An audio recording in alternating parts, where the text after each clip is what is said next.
Nah, saat ini Bapak Ibu saya mendengar informasi mama saya di Aceh sakit keras, sakit berat. Saya mohon kepada saudara semuanya untuk dukung dalam doa supaya mama saya di Aceh bisa sembuh, pulih total. Assalamualaikum warahmatullahi wabarakatuh. Berjumpa lagi dengan saya, Dr. Akal ya, di channel kesayangan kita, Debat Panas. Channel yang menyajikan informasi seputar dunia debat yang panas dan cadas ya. Dan di kesempatan kali ini kita akan membahas salah satu murtadong ya, salah satu murtadong yang sangat suka melakukan hujatan juga dan juga membuat berita-berita hoax tentunya ya. Ini salah satu murtadin yang punya channel YouTube yang suka memberitakan berita-berita hoax. Bisa kita lihat di channel-channelnya, hampir hampir mayoritas isi dari channel dia itu adalah berita hoax. Ya, saya juga nggak tahu kenapa ini jadi kayak kebiasaan bagi channel-channel Kristen untuk selalu menyajikan berita-berita hoax dalam isi kontennya. Ya, saya nggak ngerti kenapa mereka melakukan hal itu. Ya, apakah memang berita hoax itu paling menjual ya, berita palsu, dan itu bukan murtadin saja, hampir semua channel Kristen juga suka membuat berita-berita bohong ya, termasuk Pavel 88 si obat kurap itu, di mana dia mengatakan bahwa di Cilegon tidak ada gereja yang dikasih bangun, padahal kenyataannya ada gereja di Cilegon gitu kan. Tinggal di search di Google Map. Dan entah kenapa ya, oten-oten itu sangat suka percaya dengan berita-berita seperti itu. Jadi yang kali ini kita akan bahas adalah seorang murtadin yang bernama Effendi Usman ya. Teman-teman bisa lihat di sini. Ini channel Effendi Usman. Ya, tampilannya saya ganti dulu yang gini aja, biar gampang.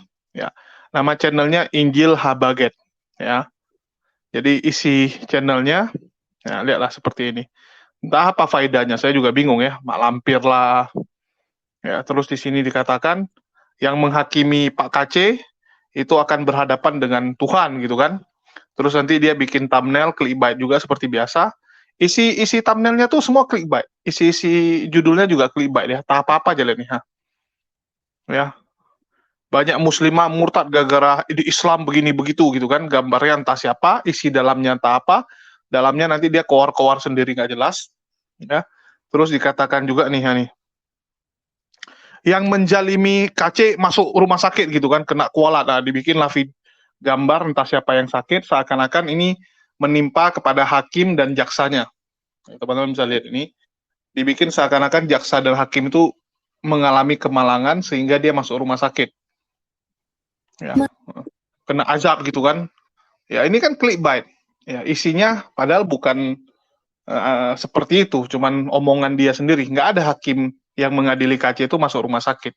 Yang ada berkat mereka memvonis KC dengan seadil-adilnya, hakim dan jaksa itu sekarang mendapatkan pahala yang luar biasa gitu kan, karena melakukan pekerjaannya dengan luar biasa. Itu yang ada gitu. Nggak ada istilahnya gara-gara KC mereka jadi masuk rumah sakit. Inilah oten-oten yang suka sekali membuat berita hoax supaya channelnya rame, supaya channelnya laku ya. Nanti orang di Ciamis ketabrak mobil loh gara-gara KC gitu kan. Semua gara-gara KC. Saya nggak habis pikir kenapa teman-teman Kristen ini suka sekali membuat berita-berita yang isinya hoax, hanya clickbait. Jadi tujuannya cuma memperkaya dirinya gitu ya. Pokoknya satu hari kalau bisa posting 10 kali kalau bisa ya. Bahkan sebanyak-banyak mungkin, isinya pun tahap apa aja gitu. Ya, jadi inilah contoh channel Kristen. Terus belum lagi kita bisa melihat bagaimana si Effendi Usman ini, ya kali ini dia menjadikan mamanya yang lagi sakit, ya mamanya lagi sakit keras dia bilang ya, mamanya lagi sakit keras di Aceh, itu dijadikan konten sama dia, ya. Dia katakan, saya nggak bisa pulang ke Aceh gini ya, dengan berbagai alasan nggak bisa pulang karena takut nanti dia apa-apain gitu kan. Seakan-akan umat Muslim itu ganas gitu kan, memframing umat Muslim. Ya ini kan framing kepada umat Muslim yang luar biasa dibuat oleh salah satu murtadin nggak jelas ini. Padahal kalau kita lihat dari gayanya, Abraham Effendi Usman ini jelas sekali jadi murtadin karena mencari kekayaan. Dia di Aceh itu bukan siapa-siapa. Ya, dia di Aceh pun hidupnya terbelakang. Dia tinggal di desa Darul Aman, ya, kecamatan Gelumpang 2. Nama kotanya itu Matang. Nah, nama daerahnya itu Matang, dan itu ada di Kabupaten Biren. Ya, itu salah satu desa di Kabupaten Biren. Ya, dia ini termasuk terbelakang lah. Zaman dulu dia itu tinggalnya cuma di daerah pedesaan, ya kerjaannya juga mocok-mocok, alias hari ini kerja, besok nggak kerja. Jadi nggak ada kerjaan, tiba-tiba ditawari jadi evangelis ya, jadi pewarta Injil, sehingga dia senang karena dengan menjadi pewarta Injil ini, menjadi oten, dia bisa keliling Indonesia. Kalau dulu dia cuma bisa ditinggal di kampung gitu kan. Sedangkan banyak kawan-kawan dia ya dari dulu cuma hidupnya gitu-gitu aja. Hidup teman-temannya nggak ada berubah, tetap tinggal di kampung, ya, cuman berkebun. Jadi agak beda. Sedangkan dia ini punya mimpi, ya, punya mimpi bisa keliling dunia, bisa jadi orang kaya. Apalagi dia ini kan terlahir dari keluarga yang inilah yatim ya. Bapaknya itu saat dia umur 1 tahun sudah meninggal. Jadi mamanya itu tulang punggung keluarga, ya, mamanya itu tulang punggung keluarga yang membesarkan dirinya. Dan mamanya pun istilahnya bukan orang kaya gitu ya. Bukan orang yang kaya, dia tuh orang yang biasa saja. Ya, dulu dia menempuh pendidikan di pesantren Ulumuddin di Cunda ya, di Cunda Loksmawe. Jadi mungkin itu aja informasi sekilas tentang si Abraham Effendi Usman ini ya. Saya udah cari tahu siapa dia. Ya, dia ini memang orang yang sama motivasinya dengan Saifuddin, hanya mencari kekayaan. Ya, jadi sebelumnya mungkin kita dengar dulu bagaimana curhatan hatinya tentang mamanya yang sedang sakit dan bagaimana koar-koarnya ya. Silakan teman-teman saksikan video berikut ini. Nah, saudaraku yang dikasih Tuhan, para pencinta channel Injil Habaget, dan kepada tetangga sebelah, kepada saudara yang mengolok-ngolok iman kekristenan. Sering saudara dengar Injil sudah dipalsukan. Sering saudara dengar Injil sudah diubah-ubah. Ayo lihat kitab saudara yang datang 650 tahun setelah Injil. Seharusnya kalau Injil sudah diubah-ubah, Injil sudah dipalsukan, tidak mungkin Al-Quran yang saudara imani berkata, "Wahai Muhammad, kalau engkau ragu-ragu terhadap apa yang kuturunkan kepadamu, bertanyalah kepada ahli kitab, yaitu orang yang membaca kitab sebelummu." Bahkan dalam surat tadi yang sudah saya bacakan, di dalam hati orang yang percaya kepada Injil, di dalam hati orang yang beriman kepada Injil, ada rasa santun dan kasih sayang. Tidak mungkin tertulis seperti itu, tetapi justru tertulis Bapak Ibu. Kenapa? Coba saudara pikirkan. Ini buktinya kalau Injil itu tidak pernah dipalsukan dan tidak pernah diubah-ubah. Kalau dipalsukan dan diubah-ubah, otomatis di dalam kitab suci saudara akan berkata, "Weh, jangan lagi baca Injil, karena Injil itu sudah diubah-ubah. Injil itu sudah dipalsukan, jangan lagi baca." Tetapi justru sebaliknya, Al-Quran masih menulis dalam surat Al-Maidah. Al-Quran surah Al-Maidah berkata, kalau di dalam Injil itu ada huda linnas, ada petunjuk bagi manusia, wa nurun linnas, dan cahaya bagi manusia, dan membenarkan kitab sebelumnya, yaitu Taurat, menjadi petunjuk serta pengajaran bagi orang-orang yang bertakwa. Saudaraku, sebelum saya mengenal Yesus, hidup saya sangat berantakan. Istilah saya, Bapak Ibu, hidup saya dulu sebelum mengenal Yesus tidak ada faedahnya. Hidup dalam huru-hara, hidup dalam keadaan yang sangat-sangat memilukan, sangat memalukan. Kenapa? Karena tidak ada bimbingan, tidak ada Roh Kudus dalam hati saya. Pribadi yang selalu membawa saya ketika jatuh dalam dosa, pribadi itu membawa saya ke jalan yang tepat, ke jalan yang benar. Hidup saya hidup duniawi. Hidup saya dulu hidup kedagingan. Tetapi setelah saya mengenal pribadi Yesus, hidup saya diubah total oleh Yesus. Nah, saat ini Bapak Ibu, saya mendengar informasi mama saya di Aceh sakit keras, sakit berat.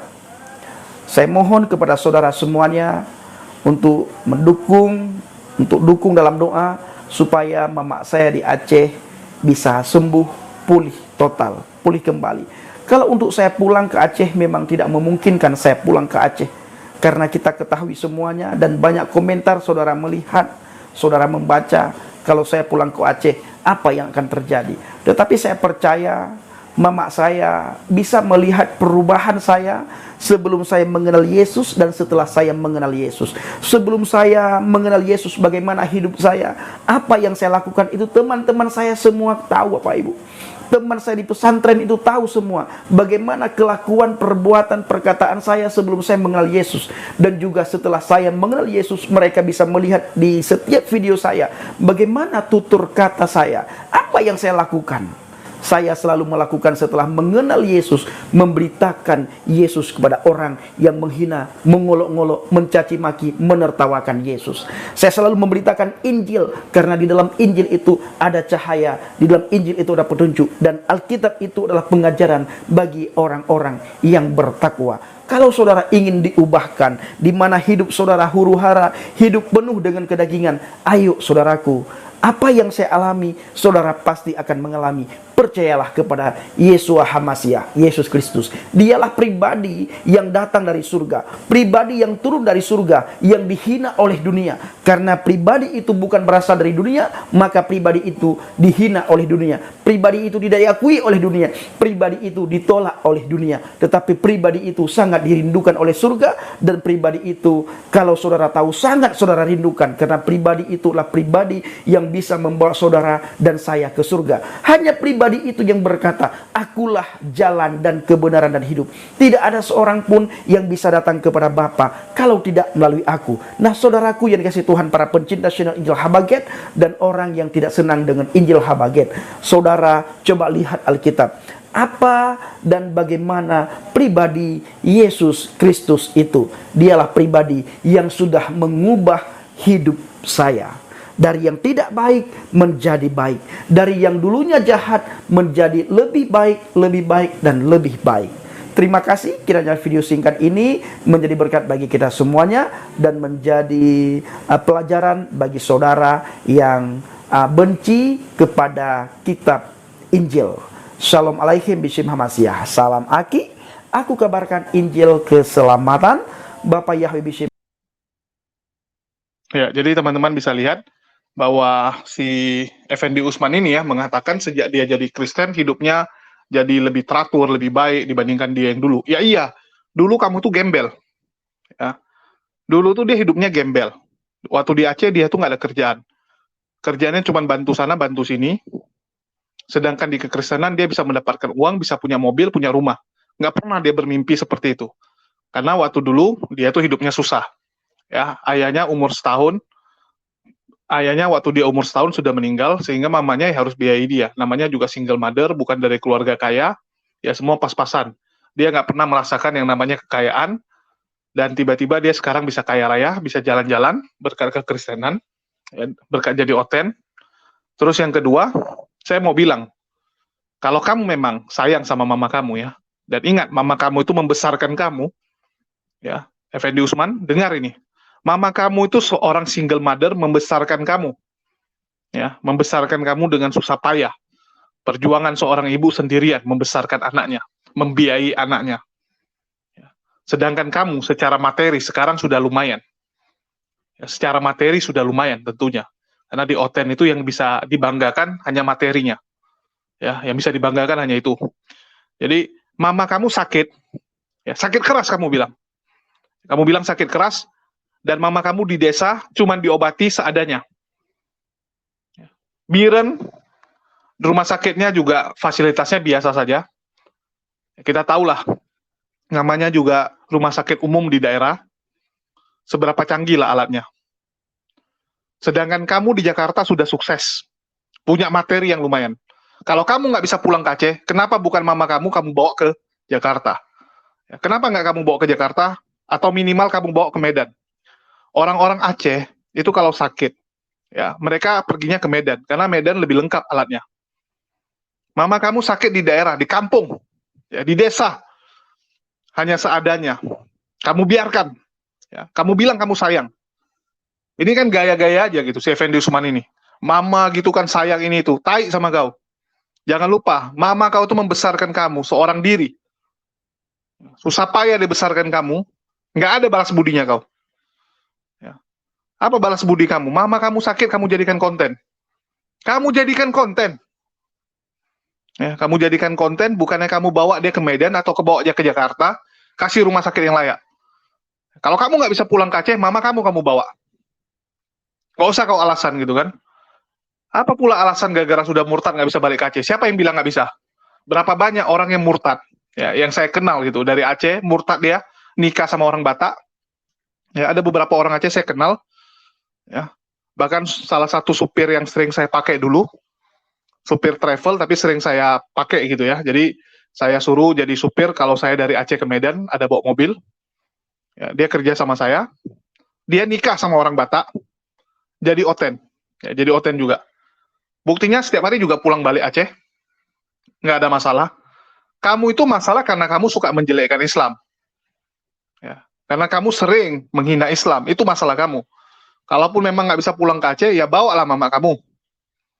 Ya. Bawa mama kamu ke Medan. Apa susahnya? Bawa ke Jakarta. Mama kamu juga sudah tua, sendirian. Di mana otak kamu sebagai anak? Jadi jangan gaya-gaya kau Effendi Usman. Kau mentang-mentang secara materi sudah lumayan, ya, mentang-mentang karena Kristen, kamu lupakan mama kamu begitu saja. Di mana otak kamu? Ya. Jadi saya nggak habis pikir nih. Inilah sifat oten. Ya. Kalau dibilang dia berubah, iya, kamu jadi kaya.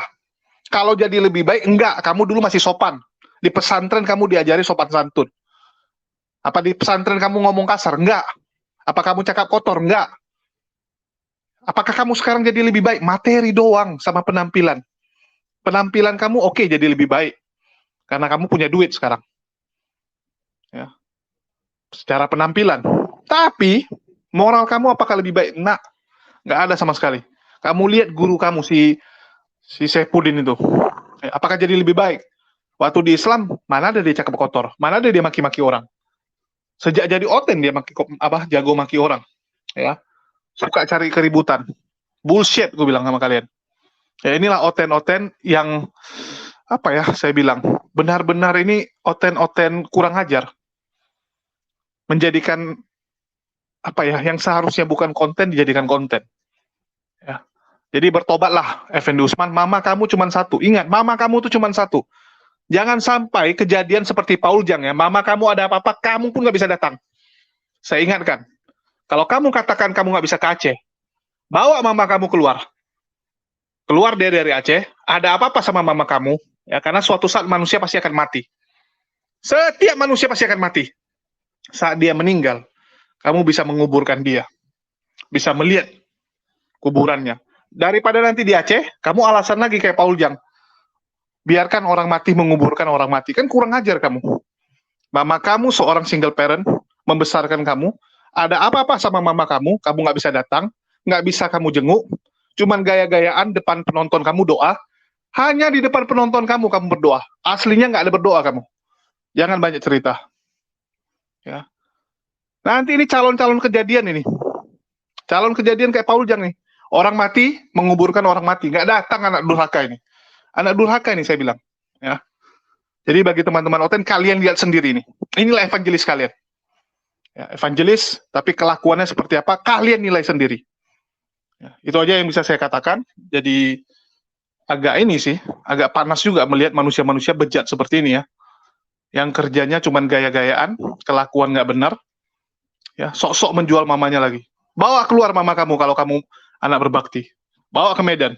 Ya. Di Medan aman kamu, orang Batak banyak. Jangan kamu alasan ini itu. Ya.